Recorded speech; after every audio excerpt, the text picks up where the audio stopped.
Tapi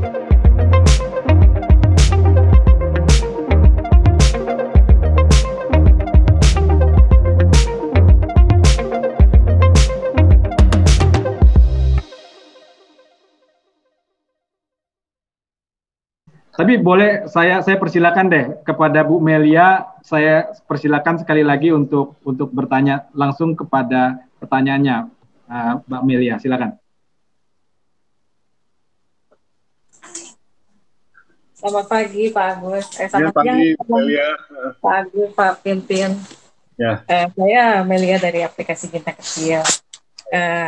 Saat ini kita sedang membuat aplikasi itu untuk menggaungkan kembali lagu anak-anak Indonesia, karena seperti kita tahu lagu anak-anak Indonesia sekarang kan lebih kenalnya sama Blackpink, lagu-lagunya Katy Perry, sementara lagu-lagu Indonesianya anak-anak yang seharusnya mereka pelajari malah mereka nggak tahu. Padahal kan saat ini banyak banget pencipta-pencipta lagu Indonesia yang berkarya lagu anak-anak. Apalagi kemarin kita ada mengadakan lomba cipta lagu dan hasilnya itu banyak sekali yang ikutan. Jadi ada 300-an lagu yang masuk. Yang jadi masalah, ya, yang jadi masalah itu kenapa saat kita berusaha approach label atau teman-teman kita yang artis itu mereka udah setuju boleh deh lagu kita ditayangkan di aplikasi Bintang Kecil. Tapi begitu kita mengapproach manajernya atau labelnya pasti mentok di situ karena mereka kebanyakan minta advance fee yang terlalu besar atau banyak persyaratan-persyaratan yang sulit gitu kita lakukan, dan udah gitu juga secara legal juga belum jelas tentang ini. Jadi ada yang bilang, lawyer saya sendiri bilang, hajar aja Bu, ambil aja dari YouTube, belum ada undang-undangnya. Sementara kan kita nggak mau begitu, kita maunya secara legal, secara kekeluargaan. Di lain pihak, saat kita ketemu dengan asosiasi pencipta lagu dan musisi-musisi, mereka sangat welcome dengan aplikasi kita, bahkan karena kita ada pembagian royalti, jadi mereka merasa sangat terbantu karena pada saat ini menurut mereka itu mereka justru tidak mendapatkan manfaat finansial dari label ataupun dari WAMI gitu. Jadi gimana tuh caranya untuk menjembatani itu? Makasih Pak. Ya. Baik Bu Melia, Mas Agus ini saya perkenalkan, ini kawan saya Bu Melia ini startup Mas Agus. Ya, startup di bidang lagu anak-anak. Apa nama aplikasinya? Bintang Kecil. Bintang Kecil. Bintang Kecil. Udah ada di itu. Udah ada. Kita baru tayang di Play Store dan di App Store. Oh iya. Oh ya. Android belum ada? Udah ada. Oh, udah Play ada Store Android. App Store udah ada. Oh ya, oke. Oke. Ya mungkin saran lah ya, saran pertama ya, buanglah pemikiran musik biz 2.0 yang bahwa untuk sukses harus lewat label atau lewat artis, ya buanglah itu dulu, karena sampai detik ini saya masih di WhatsApp atau di inbox, Mas saya mau masuk label kok susah. Ya, lu pikirannya masih masa lalu, udah masa lalu. Ya, label sekarang udah nggak kayak dulu yang punya pendapatan banyak. Sekarang udah nggak. Lo minta ke gua, kalau dulu kan mau beli potensi. Dulu label dulu tuh mau beli potensi. Dia cuma lihat, ini Peter Pan waktu masih band cafe ada ini nih aura artis nih. Ya udah, gua spend ratusan juta untuk dia jadi artis. Kalau sekarang label nggak gitu. Label adalah, lo setara sama gue nggak? Yang ditanya gini, lo masuk radio chart nggak? Terus radio chartnya dipilih juga, radio chart yang Gen FM Jakarta. Kalau kita di daerah nggak dianggap. Terus Gen FM masuk di peringkat berapa? Kalau udah 5 besar, gue mau sign. Terus YouTube subscriber berapa? Kalau udah 100.000 minimal, gue masih pertimbangkan itu ya. Instagram berapa follower? Berapa juta? Kalau udah 2 juta, oke, kita pertimbangkan. Jadi mereka sekarang menuntut kesetaraan. Jadi akhirnya mentok kan, siap sukses harus ke label karena mereka juga numpang di platform juga di YouTube gitu. Kenapa kita mesti kelewat mereka lagi terus ke ini? Udah nggak ada, beda sama dulu yang label mau membayar potensi, udah nggak ada sekarang. Label nggak mau bayar potensi lagi. Bahkan kita artis bagus pun akan ditanya, lo punya sponsor nggak? Tolong cariin, gue mau sign lu, tapi tolong cariin sponsor dengan XXX juta rupiah. Ya itu ya. Ya jadi ini luas banget sih ya kalau bahas ini. Tapi saya paling ngasih saran aja. Jadi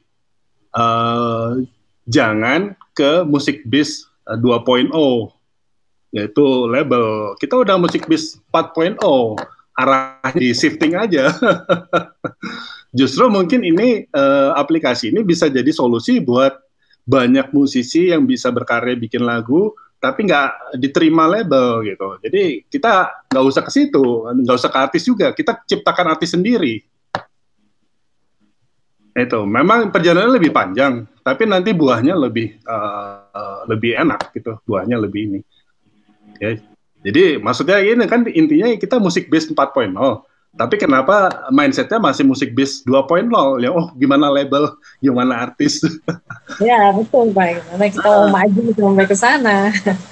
Kita ini aja, kita bikin sendiri platformnya dijadiin satu satu platform sendiri yang akhirnya malah jadi solusi kalau saya lihat. Jadi orang-orang yang, gue kirim ke label nggak pernah diterima, nah di sini boleh. Nah itu justru itu aja. Kalau ada artis yang nggak artis atau itu susah, jangan itu kita ciptain artis sendiri, gitu. Jadi dana yang kita minta saya tahu besar, sangat besar gitu, ya. Itu karena mereka kan kayak bikin ini defense lah, supaya orangnya itu yang benar-benar emang menguntungkan buat mereka kan, gitu. Ya, nah kita udah dana yang ke sana menurut saya dialihkan ke inilah buat create satu environment sendiri gitu. Jadi bukan cari artis tapi membuat artis. Ya, itu sangat mungkin zaman sekarang. Jadi banyak sekali orang yang punya anak, pingin anaknya jadi artis, tapi ke label bayarnya mahal. Nah, kalau ini mungkin bisa dikasih solusi. Ini loh bisa nanti dibantu, tinggal marketingnya mungkin. Ya, itu kalau menurut saya sih begitu. Jadi nggak usah ikutin nol. Gitu. Memang lebih baik Mas Agus. Ya. Baik Mas Agus, ini luar biasa jawabannya. Jadi memang ini jawabannya konkret sekali Bu Melia.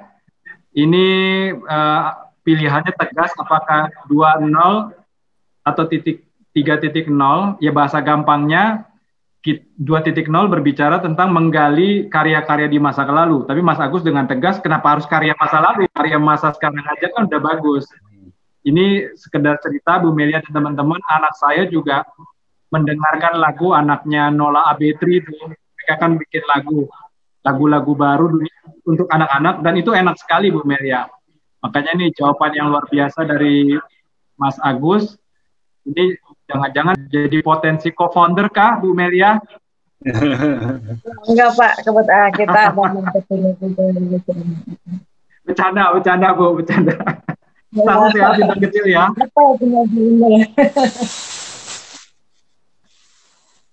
Baik Bapak Ibu, kita sudah di penghujung acara. Ini kita banyak melakukan diskusi-diskusi yang luar biasa.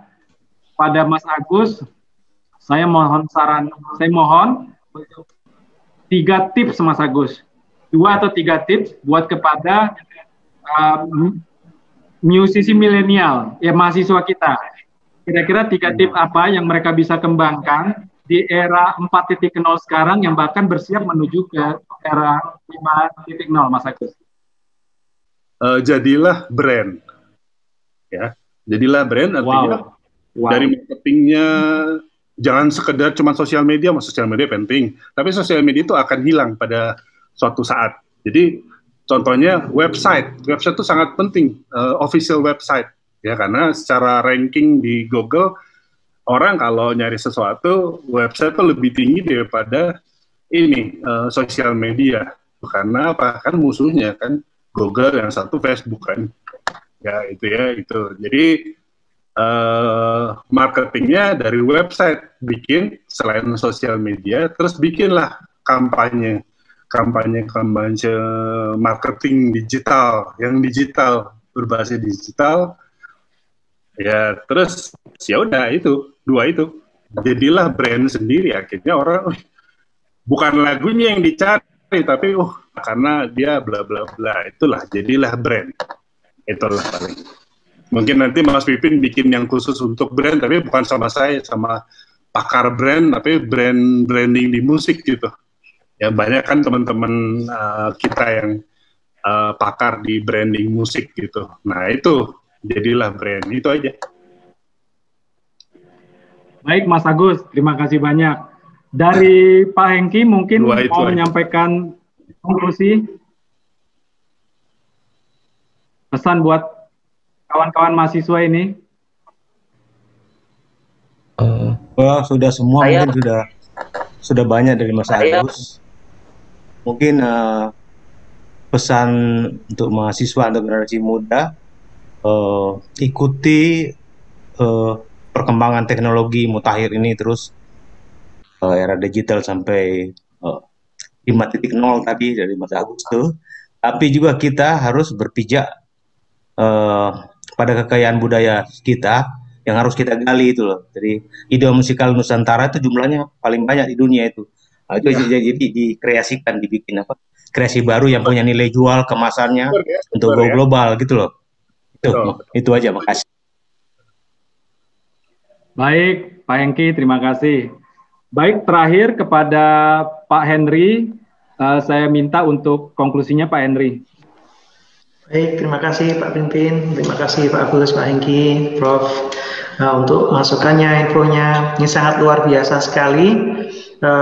Mungkin teman-teman dari University di Ciputra, juga teman-teman yang lain bisa mendengar dan terutama bisa mengubah konsep berpikir menjadi lebih baru, lebih up to date dan mengikuti perkembangan yang ada. Jadi dan kita tadi dengar bahwa potensi Indonesia untuk menjadi besar itu sangat luar biasa dan menjanjikan. Termasuk dari segi histori pun musik yang mengubah musik barat, Debussy itu karena gamelan. Di dalam dunia perfilman, Indonesia sekarang sudah meranah kemana-mana. Itu di film Hobbit juga musiknya gamelan waktu naganya keluar. Pencak silat masuk mendunia. Jadi dunia timur kita mempunyai peran luar biasa dan dampak yang bisa sampai kemana-mana. Jadi kita perlu mengubah konsepnya dan syukur kita juga ada kesempatan di Ciputra bisa ada program-program baru yang memang dari Ciputra kita dituntut untuk mengikuti perkembangan zaman dan nanti mungkin teman-teman Pak Agus nanti bisa bersedia kembali membuka kelas-kelas yang kita akan sediakan dengan Pak Hengki, dengan Prof juga bisa ikut Prof. Mantel, Pak Pimpin juga untuk bisa kita merancang suatu program yang tepat guna, terutama untuk mempersiapkan mahasiswa-mahasiswa ini yang lebih mutakhir dan sesuai dengan perkembangan zaman. Jadi kita terus belajar terus dan terima kasih sekali lagi Pak Pimpin untuk kesempatan bisa bertemu dengan rekan-rekan ini dan Ciputra, dari pihak Ciputra kami ucapkan sangat terima kasih sebesar-besarnya dan nanti semoga kita bisa bekerja sama di lain program yang lain-lain gitu Pak Pimpin. Terima kasih. Baik Pak Henry, terima kasih. Ini jika berkenan kepada Prof. Bramantyo, kita juga menantikan closing statement-nya Prof. Monggo Prof. Terima kasih Mas Pimpin. Pesan buat para mahasiswa nih, nggak usah berpikir go global deh, ya berpikir go nasional aja. Market kita luar biasa besar. Ya. Jadi bagaimana menembus market nasional kita itu aja udah bagus, ya. Dan saya yakin ke depan ekonomi akan lebih baik katanya Joe Biden menang terus akan mencetak dolar baru sekian triliun, dan itu sebagian pasti akan masuk ke Indonesia karena tidak akan masuk ke Hanoi lagi ya, jadi akan masuk ke Indonesia sebagian besar untuk investasi di Indonesia. Dan mudah-mudahan salah satu investasi itu di bidang musik, karena China baru bikin Berkeley Music School di China ya, udah gedungnya bagus, luar biasa, akustiknya luar biasa. Nah, mungkin Indonesia juga akan kedatangan nih ya, karena sudah ada omnibus law ya, omnibus law yang memungkinkan perguruan tinggi luar negeri masuk ke Indonesia ya. Tantangan juga bagi perguruan tinggi di Indonesia ya. Nah, itu bagaimana perguruan tinggi di Indonesia mampu juga meningkatkan kualitas untuk menjadi world class ya. Menjadi world class itu tidak harus bersaing dengan Berkeley atau Royal Academy, tapi cukup memiliki sebuah potensi yang tidak ada duanya, itu bisa menjadi world class ya. Contohnya ISI Yogyakarta dari Faculty of Performing Arts itu pernah masuk ke ranking 17 dari ranking saya lupa malah ya. ISI Jogja loh ya. Bisa masuk 17 besar loh dunia loh. Karena apa ya? Karena kita punya gamelan, punya tari Jawa, punya wayang ya. Sangat spesifik ya. Nah, jadi karena itu tidak ada duanya dimanapun sehingga masuk world class ya. Nah, world class ranking, jadi sekali lagi satu saja, misalnya entrepreneurship di bidang musik, tapi juga memasukkan budaya lokal untuk menjadi karakternya yang tidak harus gamelan sih, misalnya gondang Batak, misalnya musik Melayu. Ya, ini musik lokal sebagai sebuah ini saja bahan untuk elaborasi ya, menurut istilah Bung Hengki tadi, idiom musikal. Iya. Oke, sekian. Terima kasih Pak Henry, Mas Agus, Mas Pimpin, ya, Dr. Henry.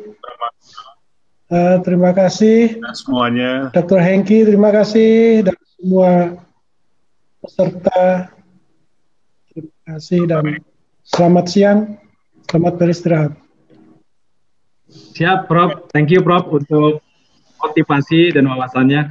Bapak Ibu, izinkan saya sedikit memberikan konklusi. Pertama, memang dengan disruption teknologi era 4.0 yang siap bergerak kepada era 5.0, ini memang memicu pertama adalah eranya self production. Jadi memang bicara musicpreneur ini menjadi relevan sekali. Beyond musician, beyond music, ini ajakan buat kita semua, teman-teman. Musisi itu sebuah talent yang hebat dari Tuhan, tapi jangan stop di situ. Kita harus terus mengelaborasi diri kita. Yang kedua, memang saya juga mencatat tentang integrasi teknologi dan humanisasi. Program juga menyatakan tadi, jangan sampai teknologi ini menghilangkan sisi manusiawi kita. Mas Agus juga dengan tegas menyatakan, jangan sampai, Mas Agus tadi menyampaikan ujung-ujungnya orangnya bagus nggak? Teknologi secanggih apapun, tapi kalau orangnya nggak bagus, itu nggak ada artinya. Dan yang terakhir memang bicara bisnis model, teman-teman. Tadi bicara kepentingan brand, mengelola musik secara holistik, bicara memahami pasar, bicara asimilasi modalitas musik kita dan juga perkembangan pop culture kita, itu bicara butuh payung yang namanya bisnis model, teman-teman. Kita solusikan dengan pengembangan bisnis model yang bisa kita lakukan. Salah satu contohnya seperti muridnya Mas Agus tuh, Josephine Alexandra ya. Udah berapa tuh Mas Agus? 1,3 juta follower ya. Alip Bata sudah 3 juta follower dan sebagainya. Nah, itu mungkin konklusi yang saya bisa capai pada hari ini. Mas Agus, terima kasih Mas Agus. Kami dari Ciputra University mengucapkan terima kasih. Kami Sama-sama. belajar banyak hari ini. Thank you ya. Jangan Terima kasih sama-sama. kapok untuk datang ke Ciputra, Mas. Ya, Prof. semoga Bram, bisa. Dr. Hengki. Siap, Mas Agus. Makasih. Teman-teman, yuk saya pada hitungan ketiga buka mic-nya, kita ucapkan terima kasih kepada Mas Agus. Yuk. 1, kita buka mic kita, Bapak Ibu, teman-teman sekalian. 1, 2, 3. Terima Mas kasih. Agus, terima kasih atas acara pada siang hari ini. Bisa nyalakan Sampai videonya, jumpa di teman-teman. pertemuan berikutnya.